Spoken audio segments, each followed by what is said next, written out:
Hello, mga kamaster, maraming salamat po sa lahat ng tumatangkilik ng Number 1 Supreme Warrior. Paki-follow and subscribe mga master para sa mga susunod pang mga kabanata. Number 1 Supreme Warrior. Kabanata 871. Marami ng mga nakasaksi ay nagbantay sa madugong labanan sa pagitan ng Marshal. Mga artista. Ang mga tao mula sa Gene City ay tiyak na mag-iimbestiga sa bagay na iyon. 4 na tao ang namatay, at malalaman nila ang lahat na naganap. Ang pamilyang Taylor ay nasa malaking problema noon. Nabanggit ni Selena ang matanda. Ekspresyon at sinabing, "Lolo, bakit ka nagbubuntong hininga?" Parang si Fane ay magagawang alisin ang lahat. Si Fiona at ang iba pa ay nakatitig din sa kanya. Nalilito. Maraming mga makapangyarihang organisasyon sa Gene City. Kahit na tinanggal mo ang lahat ng makapangyarihang 10 pamilya doon, ang mga pamilya na ay bahagyang mahina kaysa sa kanila ay maraming malakas pa rin. Ang mga Lamberts ay ganoon. Malakas, at ang kanilang mga matatanda ay lahat ng napakalakas. Magsasala kami mahusay na kapangyarihan kung mamatay sila. Bumantong hininga at idinagdag ang matandang lalaki na si Taylor, ngunit mayroon si Fane. Upang patayin ang mga ito ngayon, isinasaalang-alang ang mga pangyayari. Wala nang ibang paraan. Tungkol dito, slam, bam, pow. Ang laban ay kasing talino tulad ng dati, at ito ay hindi nagtagal hanggang sa pinatay ni Fane ang 3 natitirang mga mandirigma. Fantastic! Haha! Umungol si Theodore sa pagtawa at tumakbo upang yakapin ang walang buhay na katawan ng kanyang anak. Nakita mo ba iyon, Ivan? Lahat ng mga taong nagkamali sa iyo ay patay na. Fane, avenged ka. Ang Woods family butler na nakaupo sa isang kotse mula sa malayo. Tumango na may kasiyahan. Ang batang master ay tunay na isang bihasang manlalaban, may kakayahang upang patayin ang lahat ng 4 na mandirigma.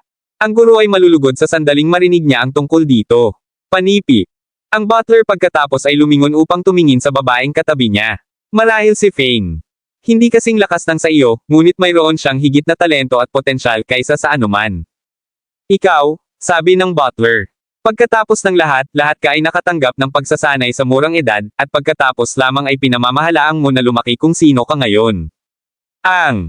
Ang kabataang babae ay sa halip ay nag-isip sa kanyang mga salita, ngunit ang magagawa niya ay tumango. Ang butler ay may isang punto, baka hindi niya nagawa kung ano ang Fane.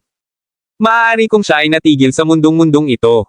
Kung nakatanggap ng mga mapagkukunan si Fane. Ibinigay ng pamilya, magiging mas malakas siya marahil. Mas malakas kaysa sa kanya. Huwag kang mag-alala. Tiyak na makakatulong ako hanggat maaari kong. Ang batang master ay tunay na bumalik. Siya lamang ang lehitimong anak ng Panginoon. Pagkatapos ng lahat, sabi ng batang babae habang nag-alok siya ng isang ngiti. Isang buntong hininga noon. Nakatakas sa labi ng matanda bago niya ipinahayag ang kanyang mga saloobin, ngayon ako. Nag-aalala na hindi na babalik si Fane. Ginawa namin ang lahat ng makakaya namin. Walang tumutulong ngayon. Ang batang babae ay bumagsak sa kanyang mga salita. Ngunit si Fane ay hinimok ang pamilyang Lambert ngayon, at hindi niya maprotektahan ang lahat ng kanyang pamilya ngayon, aniya, nakasimangot. Sino ang nakakaalam kung babalik siya sa Woods family? Kung gagawin niya at pipiliin na gamitin ang mga puwersa na mayroon tayo, hindi siya kailangang mag-alala tungkol sa maliit na prito tulad ng mga Lamberts. Tumango siya ng butler. Pahayag. Ito ay isang posibilidad. Ako rin, umaasa na makakabalik siya sa kakahuyan.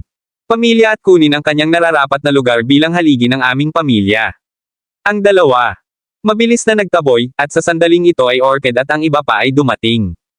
Bago si Fane. Master, ang 4 na iyon ay napakalakas ngunit napakabata. Saan? Galing ba sila? Tanong ni Orchid. Ang kanyang mga browser ay lumabo habang tinitingnan ang mga bangkay ng 4 na batang mandirigma. Gene City. Ang isa sa mga kalalakihan ay tinawag Lucas Lambert, at marahil siya ay mula sa isa sa mga makapangyarihang pamilya doon. Panipi.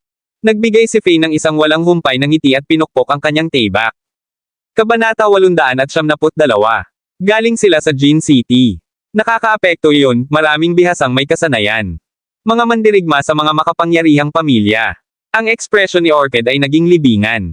Nang marinig niya iyon, nakakalungkot na hindi nila ipinadala ang lahat ng kanilang mga eksperto kung kailan.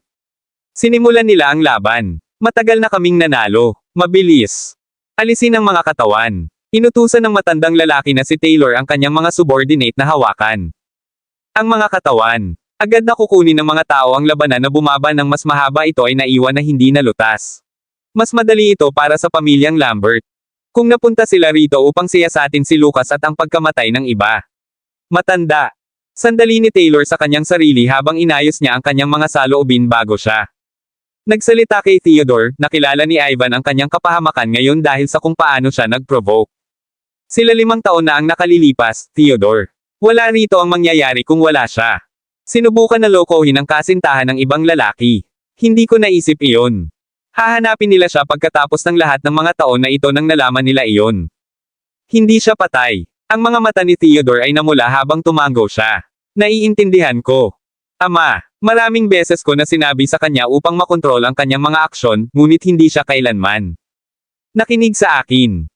Pinatay lang ni Faye ang lahat ng 4 na tao mula sa Lambert pamilya. Ano ang dapat nating gawin kung hahanapin tayo ng kanilang mga kamag-anak? Matanda. Si Taylor ay bumagsak sa sitwasyon para sa isang habang. Paano ito? Mabilis kami. Ilibing ang katawan ni Ivan.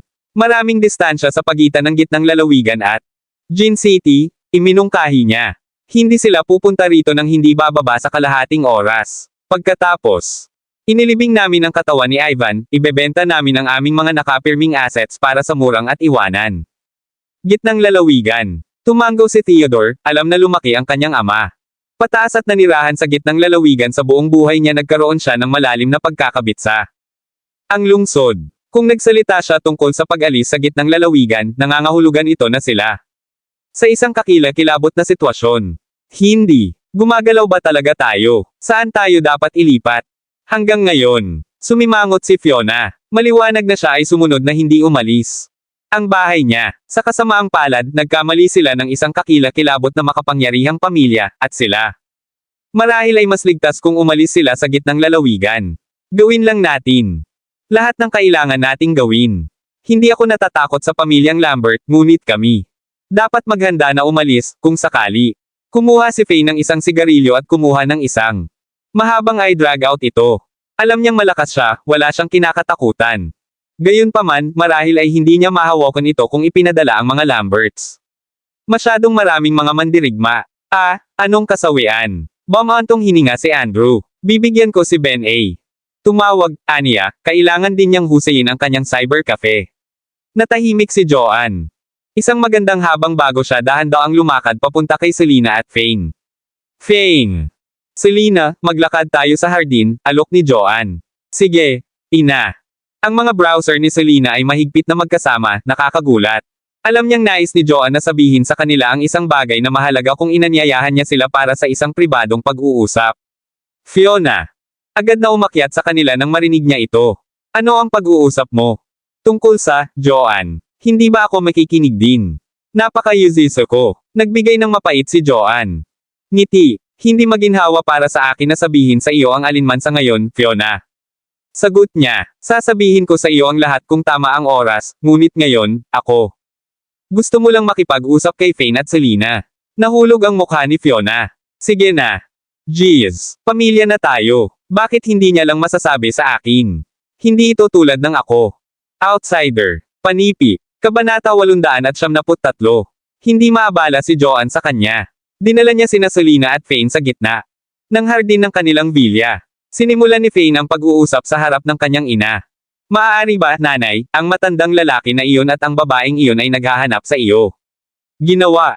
Sinasabi nila sa iyo na may sasabihin sa akin. Ngumiti siya. Tama ka. Ikaw. Nahulaan ito bago ko pa man sinabi. Anong matandang lalaki? Anong babae? Panipi. Si Selena ay naguguluhan, walang kabuluhan sa kanilang pinag-uusapan. Joanne. Lumingon kay Selena at sinabing, Selena, mayroong isang bagay na hindi namin kailanman sinabi sa iyo dati. Hindi pa patay ang ama ni Fane, buhay pa siya. Ang kanyang pangalan ay Nash Woods. Ano? Selena inhaled ng matindi, lubos na nabigla sa core. At matagal na siyang tumagal. Kaya't ngayon ay hinahanap na siya. Fane. Blurted Selena. Pareho kayong alam na ang nakaraan na siya ay buhay pa rin. Tumango si Joanne. Paano natin may lalagay ito? Maraming makapangyarihan. Mga samahan sa mundong ito, tulad ng 10 marangal na pamilya ng Gin City. Sila. Itinuturing na maraming malakas, di ba? Tumahimik si Joanne habang hayaang lumubog iyon. Bago siya magpapatuloy, gayon pa man ay may higit pang kakilakilabot na mga puwersa dito. Mundo mas malakas kaysa sa 10 marangal na pamilya ng Jin City. Sila ang mga angkan ng pamilya sa ilalim ng lupa. Karaniwan silang hindi nag-abala sa amin dahil nabubuhay sila. Sa ngayon ay tinanggal sa amin. Hindi marami ang nakakaalam tungkol sa kanilang pag-IRL. Hindi. Wei, ang 10 marangal na pamilya ng Jin City ay napakalakas na, at ikaw. Sinasabi sa akin na may mga pamilya kahit na mas malakas kaysa sa kanila. Bumagsak si Selena. Sinasabi mo ba na ang ama ni Fane ay mula sa isa sa mga pamilyang nasa ilalim ng lupa? Maingat siyang nagtanong. Ang mga labi ni Joan ay nakangiti sa isang walang humpay na ngiti. Tama iyon. Hindi ko rin alam ito. Bata pa siya noon, at naghalo lang siya sa mga regular na tao para masaya. Nagmahal kami sa unang tingin. Pagiging maakit sa bawat isa. Naisip ko na mabubuhay natin ang natitirang bahagi ng aming buhay. Sa kaligayahan, ngunit nalaman ko na mayroon siyang napakataas na posisyon sa linya, at hindi niya sinabi sa akin noon may asawa siya. Tumanggaw si Selena. Nakatitig siya kay Joan. Siya ay matulungin na nakinig at naghintay para sa kanya upang makumplito ang kanyang kwento. Joan.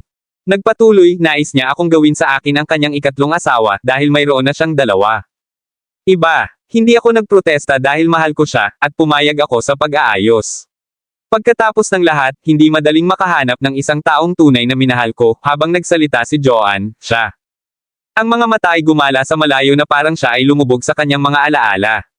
Doon ay isang malabong ngiti habang pinag-uusapan niya si Nash. Napansin ni Fane ang lahat. Siya pa rin. Kinasusuklaman si Nash para sa kung paano siya nag-alok ng walang tulong at walang pakikiramay sa oras na iyon, ngunit siya. Alam na ang kanyang ina ay hindi pa rin siya nakalimutan. Mahal pa rin niya siya. Ang puso niya. Dapat bang piliin ni Fane na hindi na bumalik, ang kanyang ina ay hindi na ulit? Kunin ang pagkakataong makilala siya muli. Sa sandaling iyon, isang tangle ng emosyon. Noted ang kanyang dibdib. Nagtataka siya kung siya ay masyadong makasarili, na wala siya. Ang kapasidad na isipin ang kanyang ina. Ngunit bakit hindi kayong dalawa? Tanong ni Selena, at may nakasimangot sa kanyang mukha. Iyon ay dahil sa kakahuyan. Ang pamilya ay hindi iyon malakas noon, ngunit nais nilang maging totoo. Ang pamilya sa ilalim ng lupa, upang maging isang first-class clan. Kailangan niya ng tulong sa una. Asawa, na nagmula sa pamilyang Lagorio. Nag-flash si Joan ng isang mapait na ngiti. Lily. Nagprotesta si Lagorio laban sa aming kasal, at sumuko si Nash sa kanyang mga magulang. At hinihingi ni Lily. Panipi. Kabanata 874. Talaga, hindi ko alam kung ano ang sasabihin tungkol sa Nash Woods, sigurado, nagsakripisyo siya. Marami para sa kanyang pamilya, ngunit hindi siya isang responsableng ama. Bumantong hininga si Selena. Matapos niyang marinig iyon. Inay, hindi ka man lang nagbigay ng pera kapag siya ay sinabi sa iyo na umalis. Tanong niya kay Joan. Alam ba niya na nagdadala ka? Fane. Ang mga labi ni Joan ay bumaluktot sa isang ngiti. Hindi siya kailanman nang ahas na sabihin kay Lily nang ipanganak si Fane, ngunit nag-ayos siya ng bahay para sa amin. Pupunta siya at bisitahin. Sa amin paminsan-minsan at bigyan kami ng pera, ngunit kapag si Fane ay tungkol sa 5 o 6 na taong gulang, sa wakas ay naitala niya ang lakas ng loob upang sabihin kay Lily. Lahat, at siya ay ganap na maliwanag. Siya, kasama ang mga miyembro ng ang mga pamilyang Lagorio at Woods, ay dumating at hinabol kami. Sinabi niya sa amin na kumuha. Malayo hanggat maaari. Tumigas ang ekspresyon ni Fane. Ngunit pagkatapos ng napakaraming mga taon, pinamamahalaan niya upang makaipon ng malaking kapangyarihan para sa kanyang sarili, paliwanag ni Joan. Hindi niya alam kung saan kami umalis, ngunit naniniwala ako na kaya niya. Mabilis kaming natagpuan kung gusto niya. Nakalulungkot, hindi siya. Isang malamig, mapait na ngiti. Lumitaw sa mukha ni Fane. Nagpunta ako sa tirahan ng pamilya ng Woods 5 taon. Nakaraan, kapag ang aking ina ay nangangailangan ng 1 milyon para sa kanyang operasyon, ngunit wala akong nakuha. Kahit na matapos silang lumuhad sa harap nila para sa isang buong gabi. Sa halip, dumating ang isang butler. Palabas at sinabi sa akin na gusto ako ni Nash Woods. Pinahiya nila ako. Masama. Mula sa sandaling iyon, sinabi ko sa aking sarili na wala akong ama. Dinala ito ni Joan. Kinamumuhian ko rin ang iyong ama, Fane, siya. Sinabi ng same time, ngunit nilinis ko ang ilang mga bagay sa matandang kahapon. Ang iyong ama ay hindi tulad ng walang puso tulad ng iniisip mo na siya. Natigilan si Fane para sa A. Sandali bago siya tinanong, ano ang ibig mong sabihin? Sinasabi mo ba na sinubukan niya? Upang hanapin kami. Hindi siya, ngunit ang matandang iyon ay ang butler, at sinabi niya iyon. Palaging nakuha ng iyong ama ang kanyang subordinate upang bigyan kami ng 1,000,000 bucks bawat taon. Kami, sa kabilang banda, ay walang alam tungkol dito. Nagbigay ng mapait si Joanne. Ngiti. Bukod, ang iyong ama ay hindi alam ang anumang nangyari.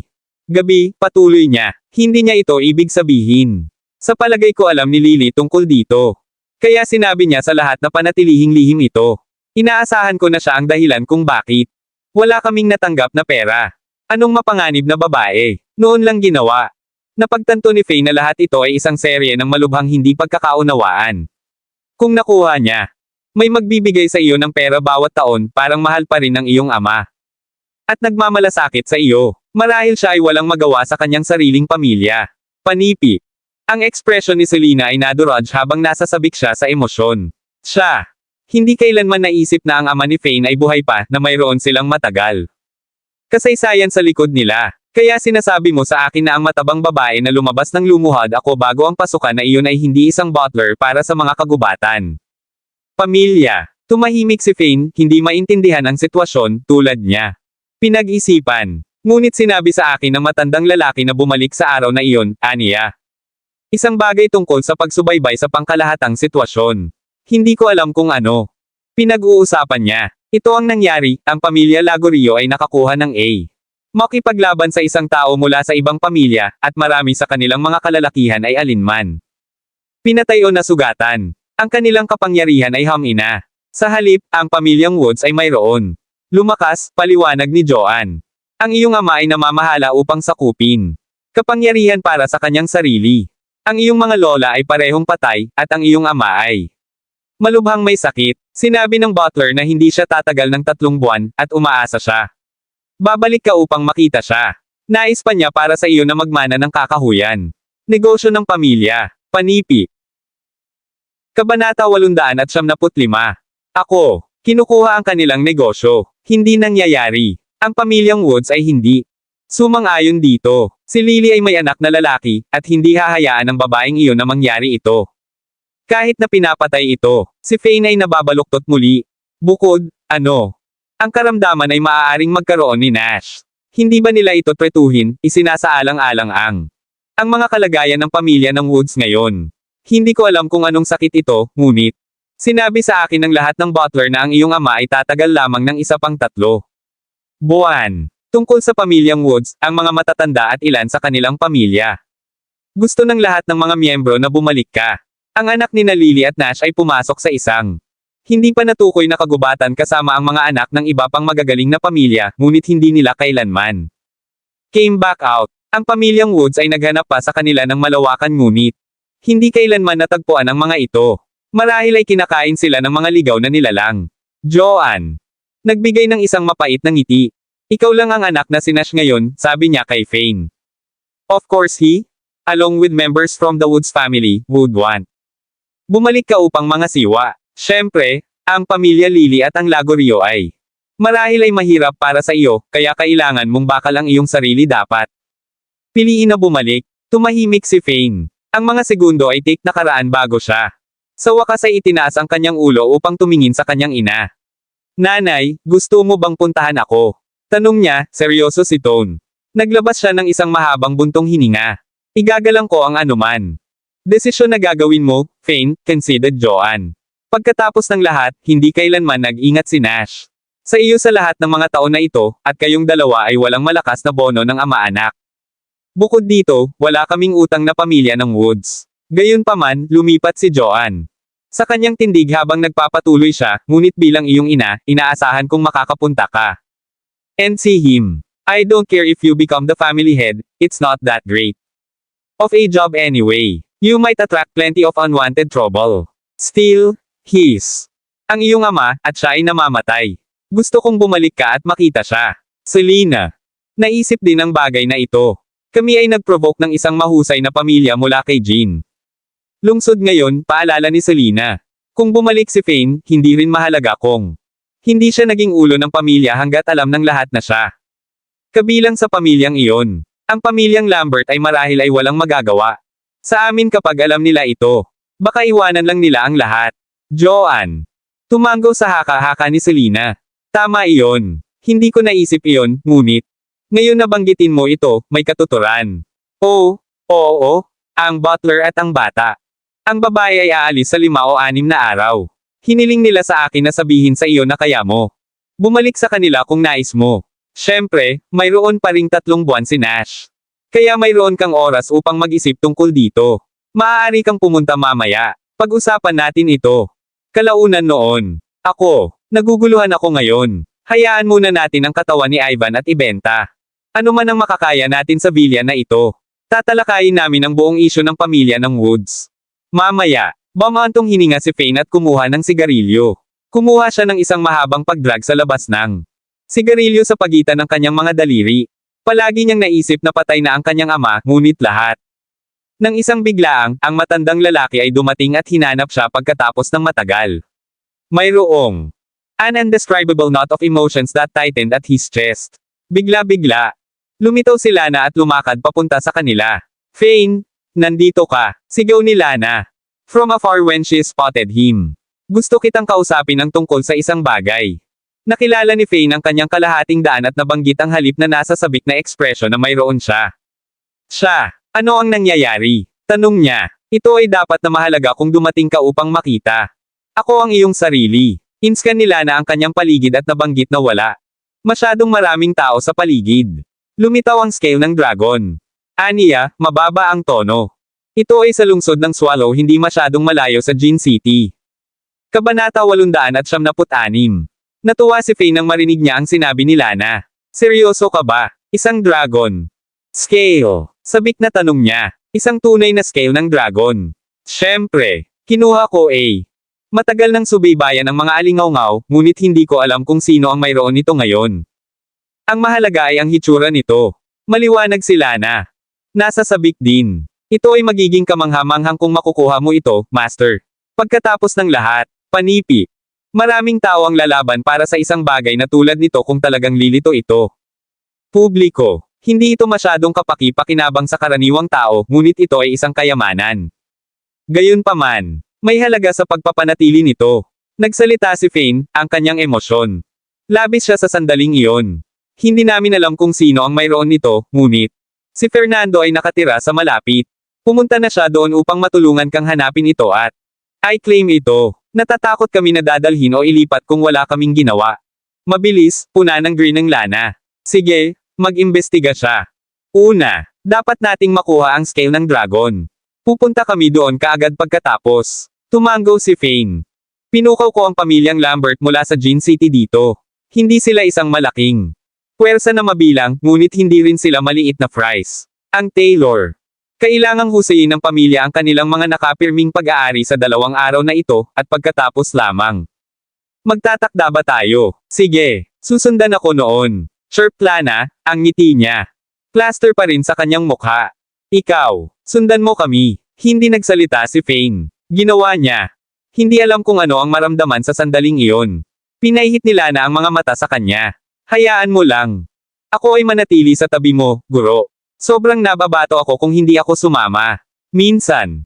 Ikaw at si Selena ay umalis sa lugar na ito, wala akong dahilan upang manatili pa rin dito, siya.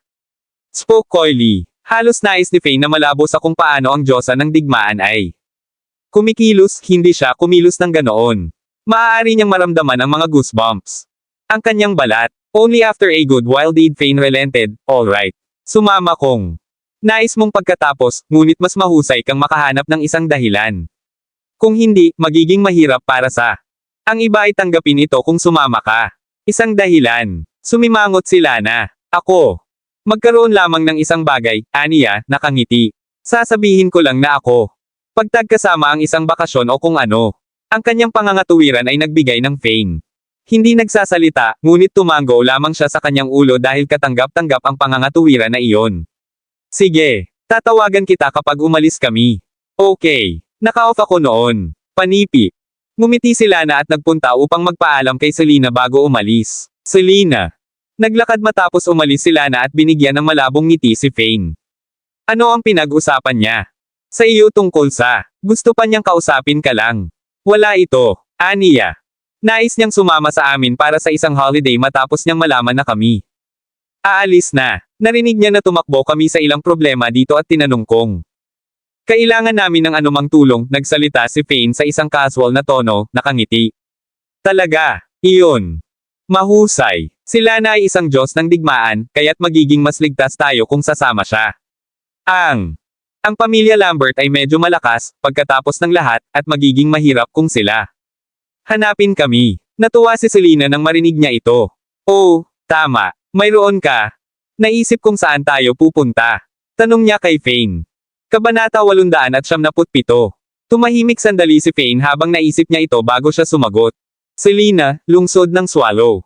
Agad na nagalit si Selena sa kanyang tugon, ang kanyang mga browser. Furrowed na may pag-aalala. Hindi nangyayari. Lunok ng lungsod. Hindi iyon. Malayo sa Gin City. Akala ko dapat tayo ay lumayo hanggang sa posible. Mapanganib kung pupunta tayo sa lungsod ng lungsod. Sa tingin ko ang mapanganib na lugar ay maaaring maging pinakaligtas para sa amin. Kung magtatago tayo sa payak na paningin, sila. Baka makaligtaan lang tayo. Bukod dito, mayroong isang bagay na kailangan kong gawin sa lunok. Lungsod. Tumigil si Fane upang hayaang lumubog ang iyon bago siya idinagdag pa, malapit ito sa pamilyang Woods. Maginhawa kung pipiliin nating bumalik. Iyon, Selena's.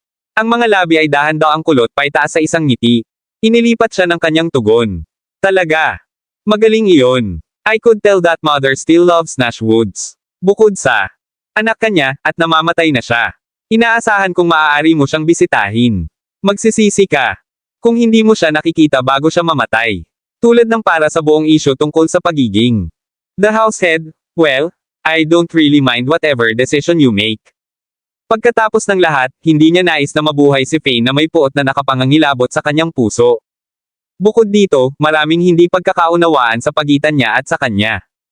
Ama lahat ng sanhi ni Lily Lagorio. Oh, tama, piped up ni Selena. Mula pa. Sobrang bihasa ka sa gamot, bakit hindi ka gumawa ng pag-check up sa kanya? Siguro magagawa mo siyang pagalingin. Tumango si Fane. Huwag kang mag-alala, hindi ako.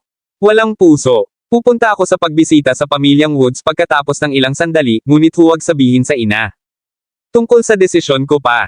Okay. Naiintindihan ko. Tumango si Selena.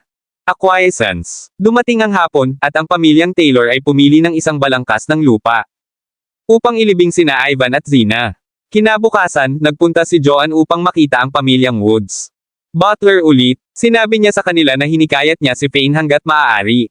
Ngunit gagawin ni Fane ang pangwakas na desisyon kung bibisitahin niya ang o hindi. Pamilyang Woods. Hindi susundan sila ni Fane sa oras na ito, kahit papaano. Sa pinakadulo, kapwa ang butler at ang batang babae si Beth Woods. Alam ni Fane na hindi bisitahin ang ilang araw. Takot na si Lily at ang iba pa ay maghinala sa kanila na hindi masyadong mahaba, ang dalawa ay mabilis na tumungo pabalik. Sa kasamaang palad, hindi nila napansin ang mga tao na napansin mula sa mga anino. At natagpuan nila si Fane. Kalaunan ng gabing iyon, sina Fane at Selena ay nahiga sa kama, handa ng matulog. Ang dating nag-scrunch ng kanyang mga browser ng magkasama at agad na umupo ng patayo. Ano ang mali, hubby? Nagulat si Selena sa kanya. Biglang paggalaw at tinitigan siya, nalilito. May darating. Fangs. Ang ekspresyon ay nagdilim at, sa isang kisap mata ng isang mata, na flick sa mga anino. Bago lumundag sa bintana, mayroong 7 o 8 lalaki na nakadamit. Itim na tumalon lamang sa bakod, naghanda na pumatay kay Fane at ang iba, hindi nila inaasahan na magmadali si Fane at lumitaw sa harap nila. Huminto ang mga lalaki na may itim na nakadikit sa kanilang mga truck. Isa sa mga nakatatanda. Nakasimangot, hindi kailanman naisip na ang iyong mga pandama ay magiging sobrang talamak, aniya. Nagulat, napagtanto mo ang aming presensya sa sandaling. Pumasok kami, walang paraan. Tungkol dito, hindi ko mapoprotektahan ang aking pamilya kung wala akong alam. Panipi, nagbigay ng isang nakangiting-ngiti si Fane. Sa sandaling iyon, si Orchid at ang iba pa. Napansin ni Patrol ang palitan at agad na tumakbo. Sino ka? Paano ka naglakas loob sa paninirahan ng pamilyang Taylor? Panipi. Kabanata 878. Ano muli ang pangalan mo? Fane Woods, di ba? Ang iyong talamak na pandama at ang pagiging masigasig ay sa halip ay kahanga-hanga, makahinga ka pa rin ng iyong huling ngayong gabi. Ang matandang lalaki ay nag-chalk at paliitin ang kanyang mga mata. Mahigpit na bold ang mga kamao, tumakbo siya ng buo. Bilis ng maaga at flickered mismo sa harap ng Fane sa susunod na segundo. Oh! Mabilis ka! Nagulat ito kahit na sa pamamagitan lamang ng kaunti kapag napansin niya iyon. Ang katalinuhan ng labanan ng matandang ito ay katumbas ng 4 mula sa Lambert. Pamilya na dumating kaninang umaga. Walang maraming mga piling tao na mandirigma na tulad nito. Matandang tao sa gitnang lalawigan na ito, kaya't agad na naintindihan iyon ni Fane. Ang mga taong ito ay malamang na ipinadala ni Lily Lagorio. Pagkatapos ng lahat, 4 mula sa namatay lang ang pamilya Lambert kaninang umaga, at hindi dapat ang mga Lamberts alam tungkol sa bagay na ito. Ang mga kalalakihan na ito ay hindi ipinadala ng mga Lamberts. Mayroon lamang isang paliwanag para dito, Lily ang bisyo at makasalanan. Babae kahit papaano nalaman na ang butler ng pamilyang Woods at binisita ni Beth si Fane at pinasasalamatan sila ng kanyang mga tauhan.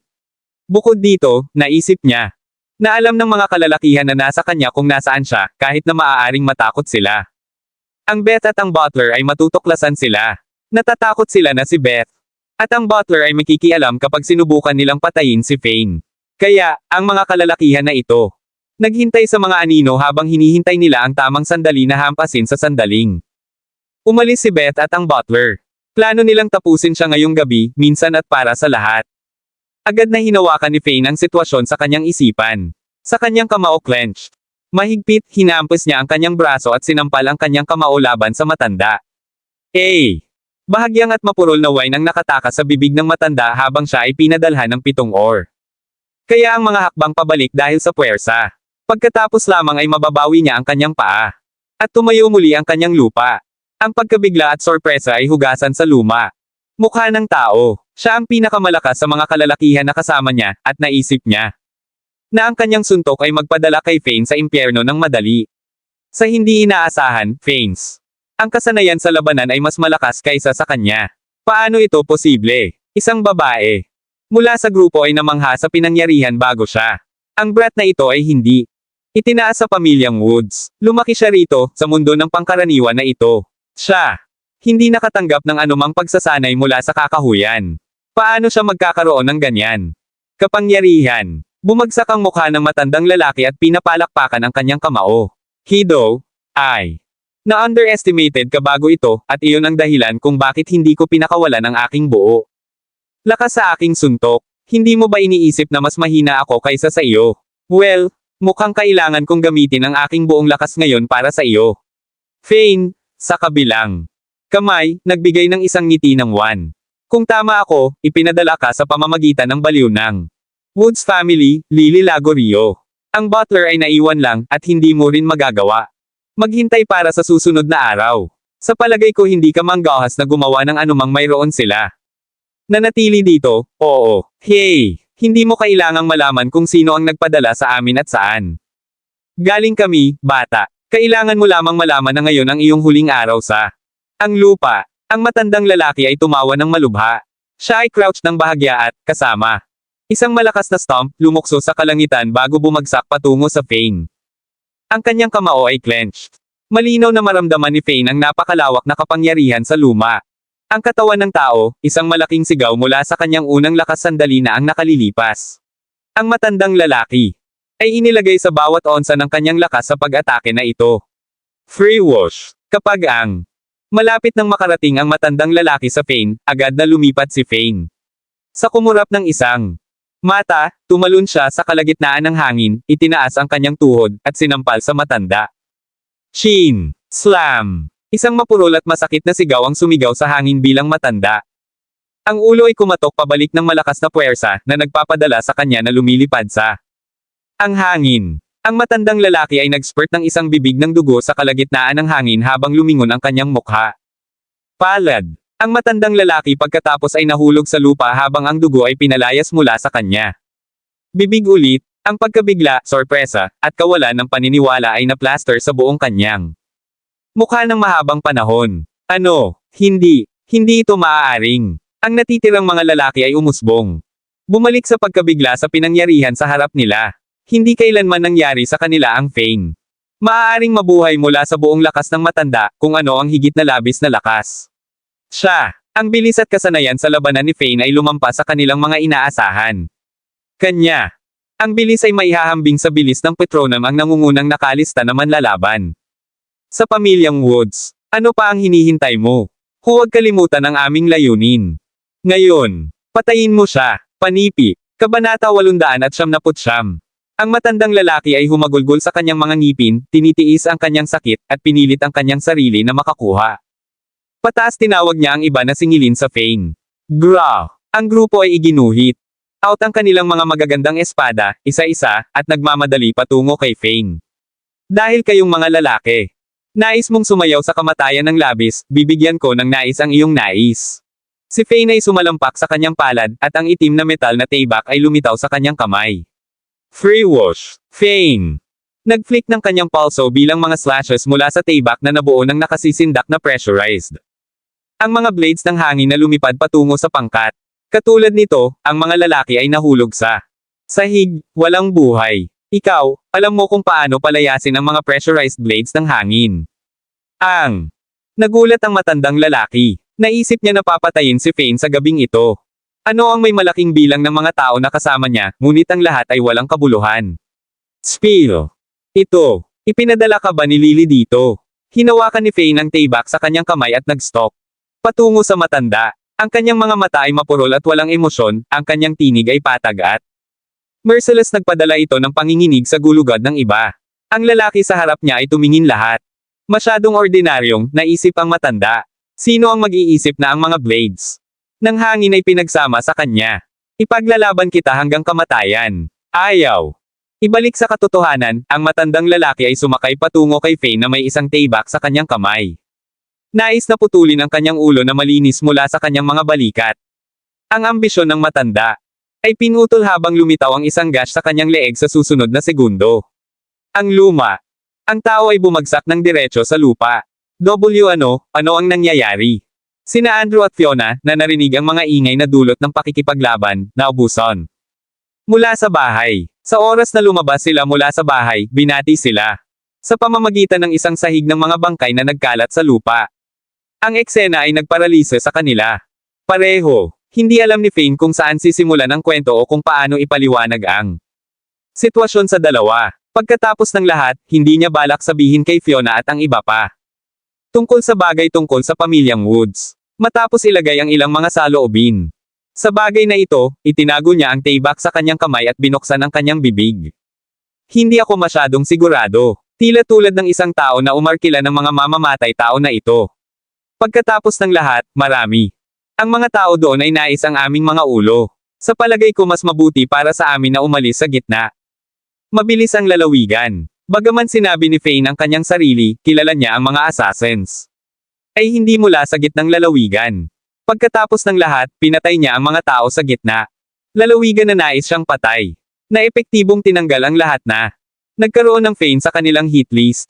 Hindi niya kailangang umalis sa gitnang lalawigan. Hindi siya nagdulot ng problema para sa mga Lamberts. Ayaw niyang lumikha ng higit pa problema, at iyon ang dahilan kung bakit siya nagpasya na umalis. Oo, tama ka. Ikaw ay kahit na nasaktan ang Clarks, ang Wilsons, at ang Hugos. Hindi lamang iyon, ngunit ang pamilyang Drake ay nasa listahan din. Buntong hininga. Tama ka. Mas mahusay kaming umalis. Di nagtagal, napakapanganib dito. Matapos pakinggan ang pagsusuri ni Fane, si Fiona ay kaya't natakot na siya ay nagpester sa kanila upang makalabas ng gitnang lalawigan. Andrew. Sa kabilang banda, tinanong sa takot, Fane, hindi ito ang kung ano ang kanyang pangalan. Pamilya Lambat, Lambert naghahanap para sa amin, di ba? Magbiyenan, huwag mag-alala. Maaaring hindi alam ng pamilyang Lambert na ang apat na iyon ay patay, at kahit na kung gagawin nila, hindi nila malalaman na namatay sila sa gitnang lalawigan. Tiniyak ko sa iyo. Ang mga mamamatay tao na ito ay hindi mula sa mga Lamberts, Kabanata 900. 12 ng mga tao ang tumayo sa labas ng pangunahing pintuan ng tirahan, bawat isa sa kanila. Malakas, matangkad, at Herculean. Mukha silang malakas. Ang dalawang security guard na napanood ang gate kaagad na sumire sa lugar ng tirahan at tumayo. Sa likuran ni Fane, ang kanilang mga katawan ay nanginginig sa takot. Nakita ni Fane ang mga kalalakihan na natipon sa labas ng kanyang gate, sa gayon ay agad siyang nag-utos, Orchid, kumuha Si Selena, ang aking ina, at ang iba pa sa villa. Itago doon. Iwanan mo ito. Bagay sa akin. Oo, Master. Tumango si Orchid at sumigaw ng malakas. Lahat, sumama ka sa villa, ngayon. Walang pinapayagan na lumabas. Hanggang sa sinabi ni Master. Fane, mag-ingat ka. Lahat sila ay mula sa Amerika, at ako. Walang ideya kung kailan at paano namin nasaktan ang mga ito.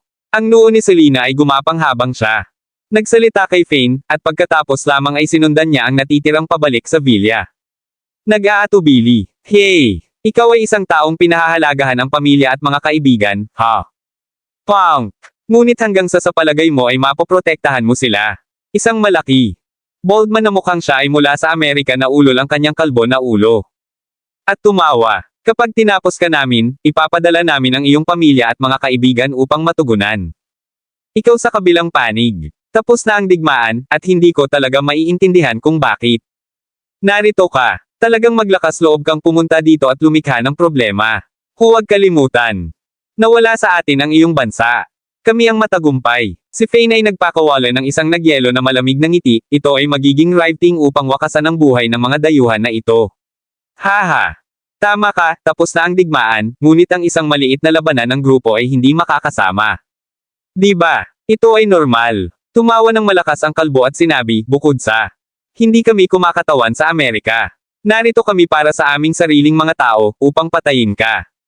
Naghahain ka ng tama para makialam sa aming negosyo at pinuputol ang aming pinansyal. Pinagmulan. Nakikialam ako sa iyong negosyo at pinutol ang iyong mapagkukunan. Si Fane ay isang medyo nakakagulat sa akusasyon, nagtataka kung paano niya nasaktan ang mga ito. Mga tao, ito ba ay dahil sa huling oras na siya ay nasa bar ang oras na nakilala niya? Sa kaklase ng kolehiyo ni Selena pinasok ang singsing, at pinatay ang Amerikano. Manlalaban. Ang mga taong ito ba ay talagang dumating dito para lamang sa hanggal na dahilan? Iyon ay tila masyadong paraan para sa Fane, matagal nang lumipas ang bagay na ito. Bukod dito, hindi maraming mga tao ang nakakaalam tungkol doon at walang maaaring ipaalam sa iba pang panig. Kung ang patay na tao ay isa sa mga makapangyarihang autoridad, sila ay darating upang humingi ng paghihiganti matagal na. Wala sila. Naghintay ng matagal upang eksaktong paghihiganti. Kido, huwag gugugol ang iyong mga selula ng utak. Hulaan na. Nakalimutan mo na ba ang tungkol sa Watsons? Sinira mo ang kalakal sa pagitan ng Watsons at Green Sky Hall. Naiintindihan mo ba ngayon? Iyon ang dahilan kung bakit sinabi kong mayroon kang isang nais na kamatayan. Ang kalbo na mukha, ang kanyang mukha ay puno ng laman at karne, tiningnan ang mga bangkay sa lupa at tumawa. Haha. Tila ikaw ay nagdudulot pa rin ng problema sa lahat ng dako, ha, Kido? Ikaw ay nakakasakit ng maraming makapangyarihang pamilya sa gitnang lalawigan, at ngayon ikaw nais mong umalis. TSK? TSK. Dumating kami sa tamang oras, hindi ba? Magagawa namin. Nawala ka ay dumating kami mamaya o naantala ang aming pagsisiyasat. Tama iyon. Kung hayaang makatakas ang punk na ito sa ibang lungsod, hindi natin siya mahahanap kaya. Madali. Dagdag pa, wala kaming oras sa paglilibang upang hanapin siya. Isang blonde babae na may kaakit-akit, mapang-akit na figure sa kanya na tinataboy habang naghahaplos siya. Ang kanyang mga kamao. Kaya, ito ang kalooban ng Diyos, na nais ng Diyos na mamatay ang punk na ito. Wala nang magagawa tungkol dito, dahil ang kalooban ng Diyos. Isa pang lalaki mula sa ang grupo ay nag-chime sa isang tono ng bland. Pagkatapos mag-isip ng ilang sandali, Fane nagpa siya na nais niyang makakuha ng ilang impormasyon sa ibang partido. Bibig. Dahil sa tingin mo lahat na ngayon ang magiging huling araw ko, maaari mo ba akong mamatay ng may pag-unawa? Halimbawa, let me die with understanding. For example, tell me which powerhouses of America do you guys belong to? Gaano katindi ito, at kung gaano karaming mga tao dito? Pagkatapos ng lahat, ako ay isang hindi kapani-pani walang mausisa na tao. Haha, hayaan mong sabihin ko sa iyo. Pagkatapos, Kido, ang powerhouse sa likuran natin ay hindi kapani-pani walang malakas. At may mataas na autoridad. Pa rin, ito ay isang kapangyarihan na hindi mo kayang saktan. Kahit kailan. Panipi. Ang kalbo na lalaki ay pinipiga at pagkatapos ay nagpatuloy, hayaan akong ilagay ito sa ganitong paraan. Ito ay isang kapangyarihan na madaling maalis ang iyong buhay. Hey! Sa huli, ang iyong walang silbi ang mga salita. Hindi mo masabi ito. Paniguro ni Fane, isang maliit na ngitisa. Ang kanyang mukha upang kalmado si Andrew. Bigla-bigla, hahaha, nais na umalis sa gitna. Lalawigan. Pipigilan kita doon. Isang boses na gruff ang narinig mula sa pangunahing pintuan ng tirahan ni Fane. Maraming salamat mga ka-master sa walang sawang pagsusubaybay. Isang like, share, and subscribe naman dyan mga ka-master. Abangan ang susunod pang mga kabanata.